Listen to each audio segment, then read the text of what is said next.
you, so many friends, few enemies, and all of the distinguished guests. It's a who's who, I will say that. I've come to this year's World Economic Forum with truly phenomenal news from America.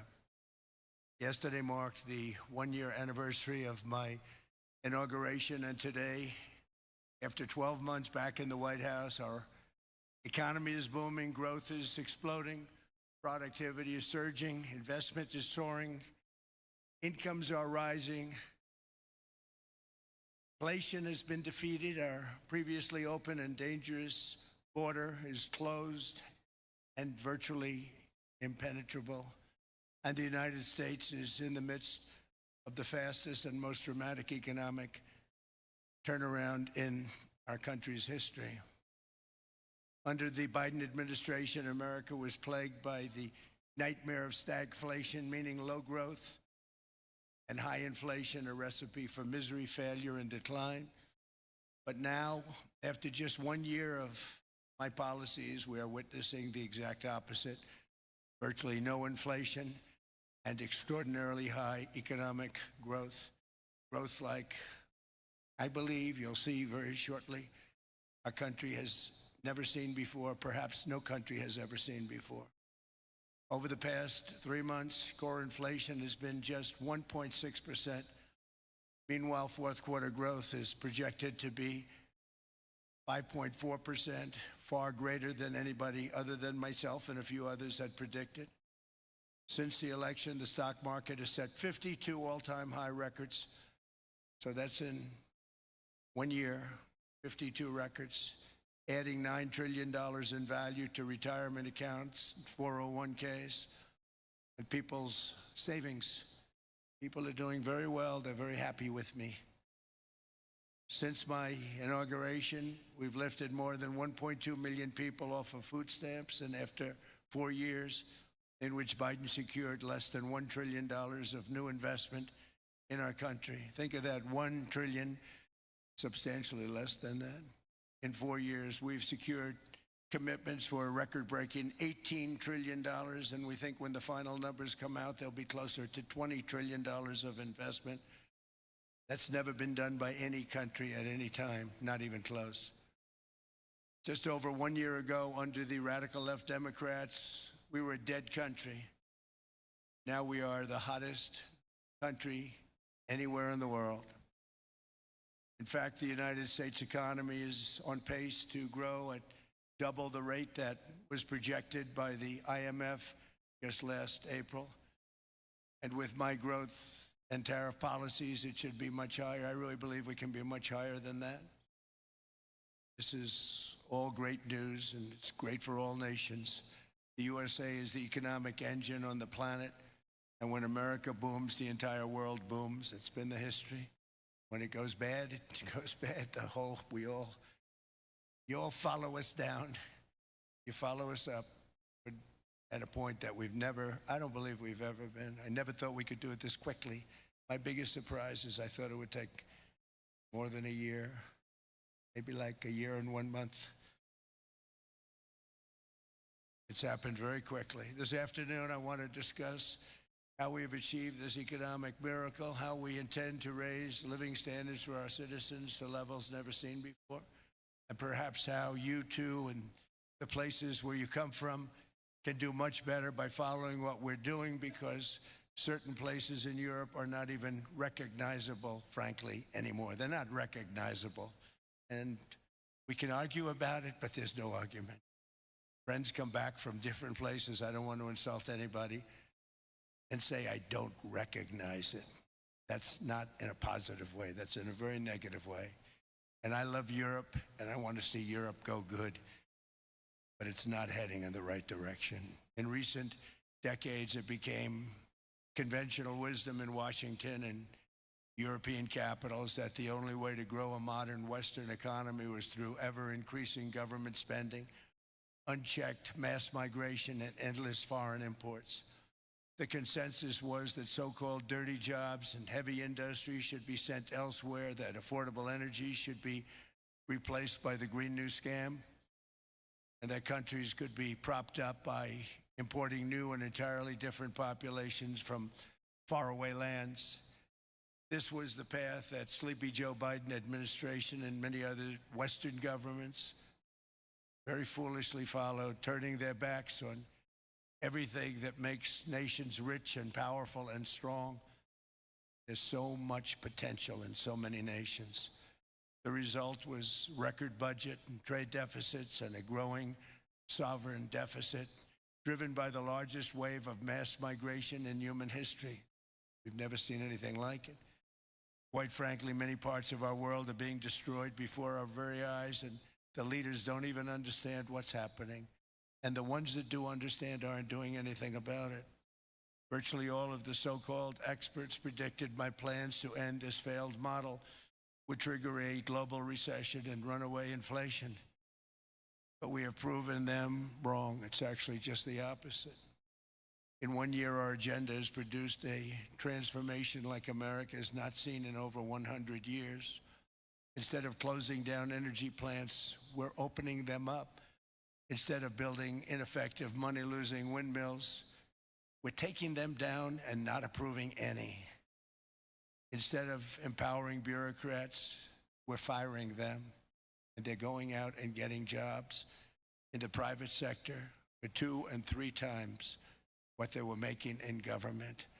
So they started off hating me when we fired them, and now they love me.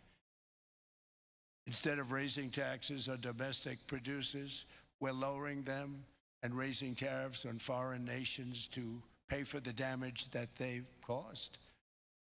In 12 months, we have removed over 270,000 bureaucrats from the federal payrolls, the largest single-year reduction in government employment since the end of World War II. Nobody thought that was coming, but we had no choice. To make a country great, you can't have all federal jobs. We've cut federal spending by $100 billion and slashed the federal budget deficit by 27% in the single year. It's going to go down quite a bit more from that, driving inflation way down from the record highs of the Biden administration. Every month, they went up and up and up. I promised to cut 10 old regulations for every single new regulation, but instead I've cut, actually till this point, 129 regulations for every 1 new regulation approved. So every time they come in with a new regulation, we do at least 10, but so far it's averaging out to 129, if you can believe it. In July, we passed the largest tax cuts in American history, including no tax on tips, no tax on overtime, no tax on Social Security for our great seniors. We also provided 100% expensing, that's the one they like, and bonus depreciation for all new equipment and capital investments to help companies expand and shift production to America. They are so in love with that. They build a plant, they're able to deduct it immediately, the whole thing, rather than waiting 38 to 41 years in the old days.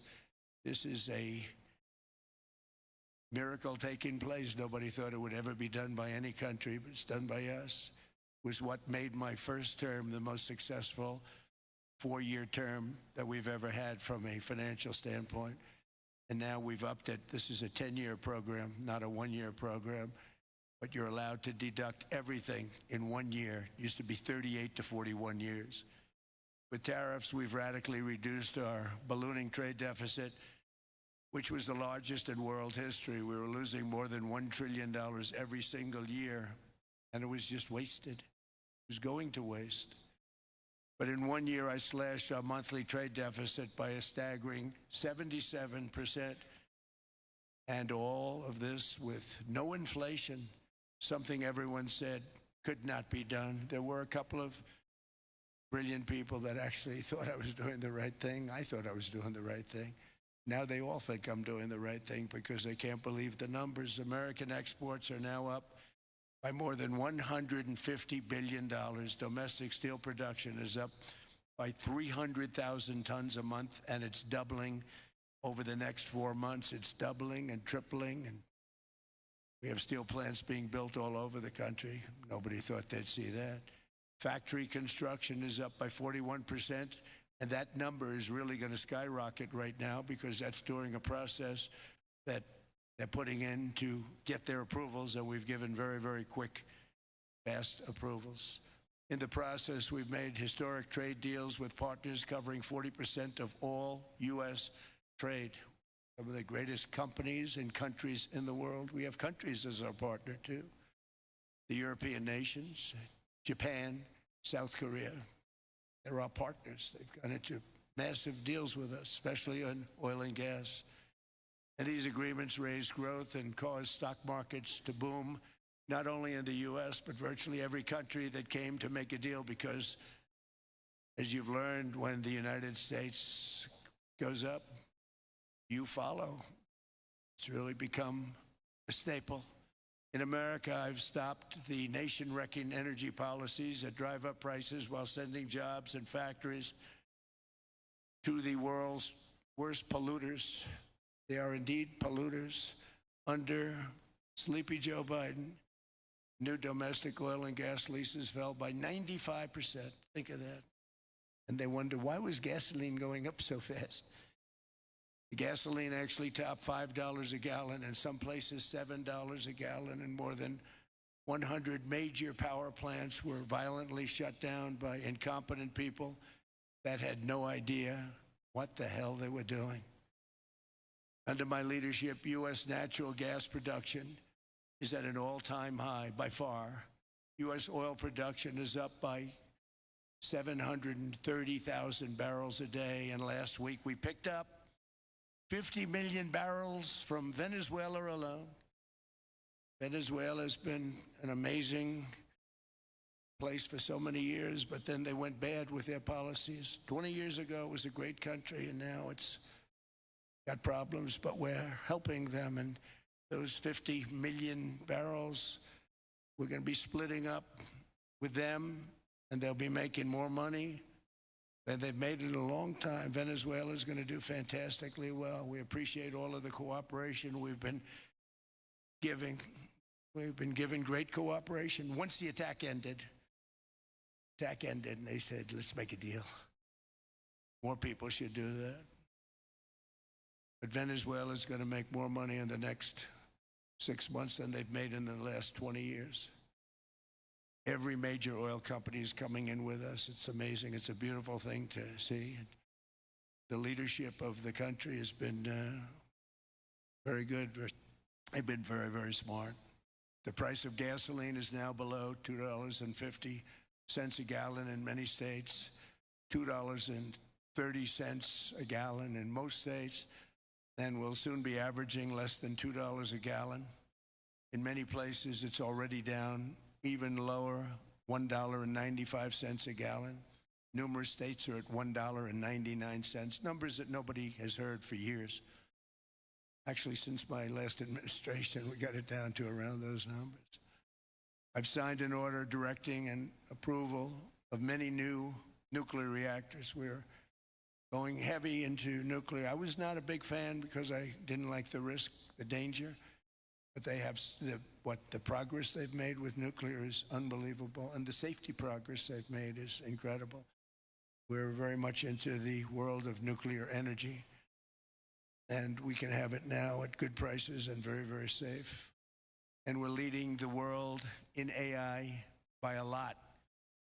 Leading China by a lot. I think President Xi respects what we've done, in part because I've allowed these big companies building these massive buildings to build their own electric capacity. They're building their own power plants, which, when added up, is more than any country anywhere in the world is doing. I read recently an article in the Wall Street Journal that China's creating so much energy, and they are. I got to hand it to them.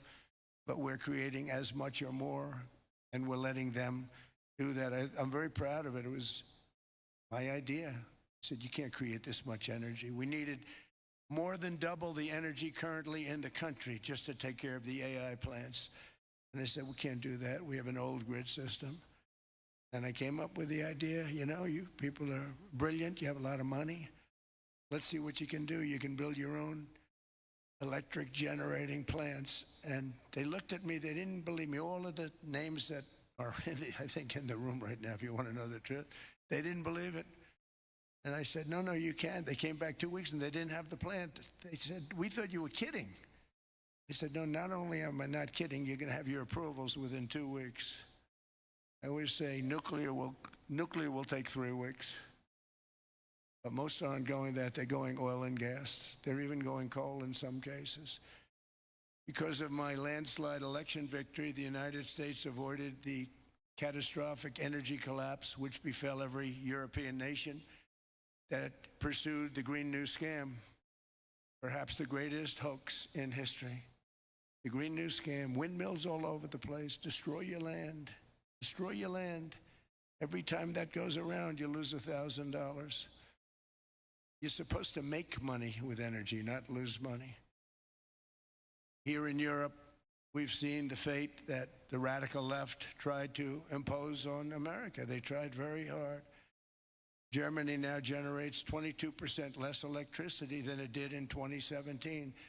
And it's not the current chancellor's fault. He's solving the problem. He's going to do a great job.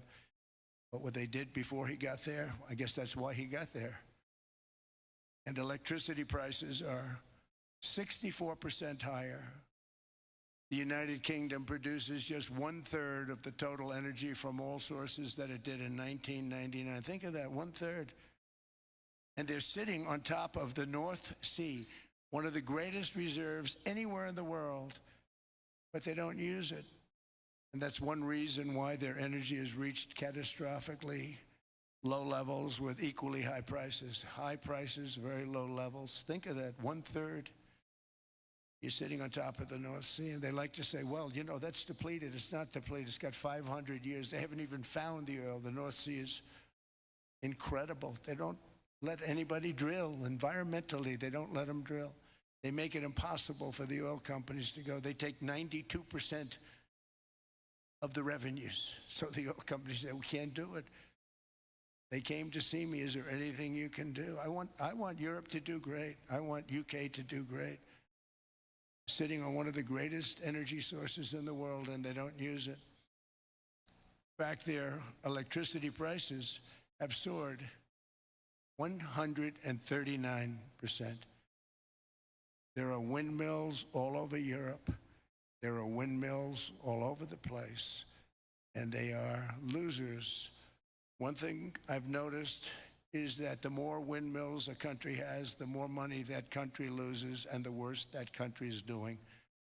China makes almost all of the windmills, and yet I haven't been able to find any wind farms in China. Did you ever think of that? It's a good way of looking at it. They're smart. China's very smart. They make them, they sell them for a fortune. They sell them to the stupid people that buy them, but they don't use them themselves. They put up a couple of big wind farms, but they don't use them. They just put them up to show people what they could look like. They don't spin. They don't do anything. They use the thing called coal, mostly. China goes with the coal. They go with oil and gas. They're starting to look at nuclear a little bit. And they're doing just fine. They make a fortune selling the windmills, though, and I think really that's one that they wouldn't be surprised if it stopped. They are shocked that it continues to go. They're very friendly with me. They're shocked that people continue to buy those damn things. They killed the birds. They ruin your landscapes. Other than that, I think they're fabulous, by the way. Stupid people buy them. The consequences of such destructive policies have been stark, including lower economic growth, lower standards of living, lower birth rates, more socially disruptive migration, more vulnerability to hostile foreign adversaries, and much, much smaller militaries. The United States cares greatly about the people of Europe. We really do. I mean, look, I am derived from Europe. Scotland and Germany, 100% Scotland, my mother, 100% German, my father. And we believe deeply in the bonds we share with Europe as a civilization. I want to see it do great. That's why issues like energy, trade, immigration, and economic growth must be central concerns to anyone who wants to see a strong and united West. Europe and those countries have to do their thing. They have to get out of the culture that they've created over the last 10 years. It's horrible what they're doing to themselves. They're destroying themselves. These beautiful, beautiful places. We want strong allies, not seriously weakened ones. We want Europe to be strong. Ultimately, these are matters of national security, and perhaps no current issue makes the situation more clear than what's currently going on with Greenland. Would you like me to say a few words of Greenland? I was going to leave it out of the speech, but I think I would have been reviewed very negatively. I have tremendous respect for both the people of Greenland and the people of Denmark, tremendous respect. But every NATO ally has an obligation to be able to defend their own territory. And the fact is, no nation or group of nations is in any position to be able to secure Greenland other than the United States. We're a great power, much greater than people even understand. I think they found that out 2 weeks ago in Venezuela. We saw this in World War II, when Denmark fell to Germany after just 6 hours of fighting and was totally unable to defend either itself or Greenland.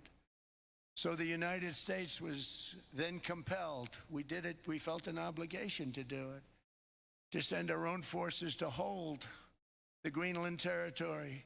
And hold it we did, at great cost and expense. They didn't have a chance of getting on it, and they tried. Denmark knows that. We literally set up bases on Greenland for Denmark. We fought for Denmark. We weren't fighting for anyone else. We were fighting to save it for Denmark. Big, beautiful piece of ice. It's hard to call it land. It's a big piece of ice. But we saved Greenland and successfully prevented our enemies from gaining a foothold in our hemisphere. So we did it for ourselves also. And then after the war, which we won it big. Without us, right now you'd all be speaking German and a little Japanese, perhaps. After the war, we gave Greenland back to Denmark. How stupid were we to do that? But we did it. But we gave it back. But how ungrateful are they now?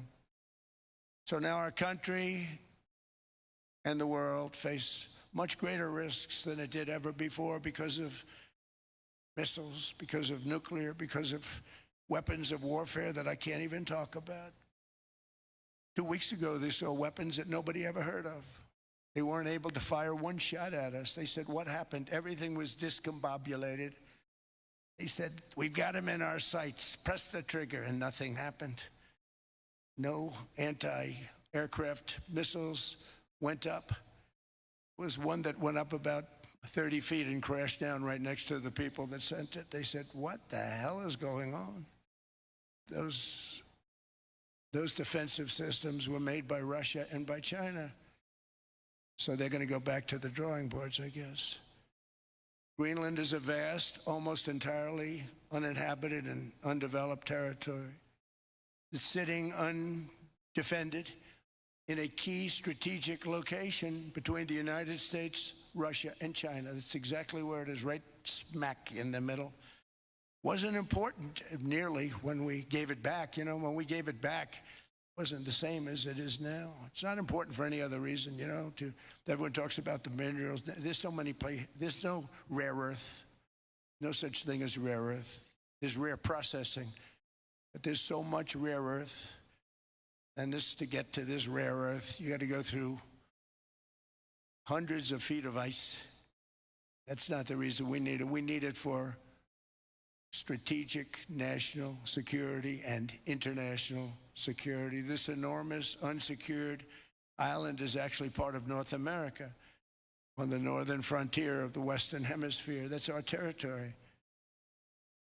It is therefore a core national security interest of the United States of America. And in fact, it's been our policy for hundreds of years to prevent outside threats from entering our hemisphere. And we've done it very successfully. We've never been stronger than we are now. That's why American presidents have sought to purchase Greenland for nearly 2 centuries. You know, for 2 centuries they've been trying to do it. They should have kept it after World War II, but they had a different president. That's all right. People think differently. Much more necessary now than it was at that time, however. In 2019, Denmark said that they would spend over $200 million to strengthen Greenland's defenses. But as you know, they spent less than 1% of that amount. 1%. There's no sign of Denmark there. I say that with great respect for Denmark, whose people I love, whose leaders are very good. It's the United States alone that can protect this giant mass of land, this giant piece of ice, develop it and improve it and make it so that it's good for Europe and safe for Europe and good for us.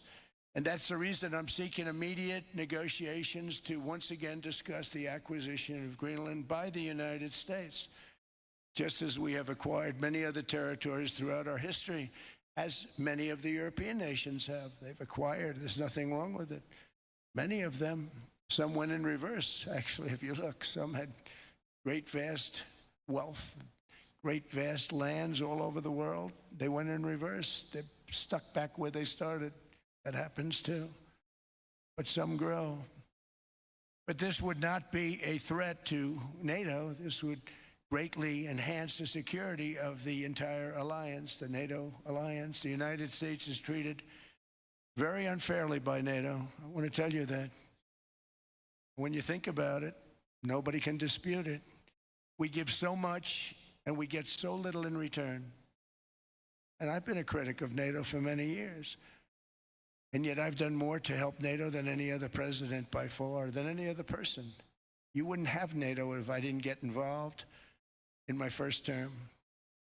The war with Ukraine is an example. We are thousands of miles away, separated by a giant ocean.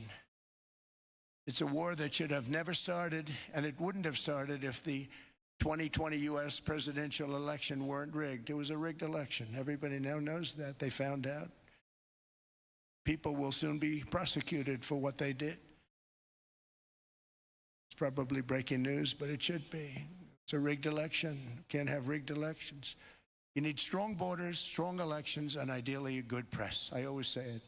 Strong borders, strong elections, free, fair elections, and a fair media. The media is terrible. It's very crooked. It's very biased, terrible. But someday it'll straighten out because it's losing all credibility. Think of it. When I went in a landslide, a giant landslide, won all 7 swing states, won the popular vote, won everything, and I only get negative press. That means that it has no credibility. And if they're going to get credibility, they're going to have to be fair. So you need a fair press. But you also need those other elements. And I inherited a terrible, terrible situation. If you look, the border was open.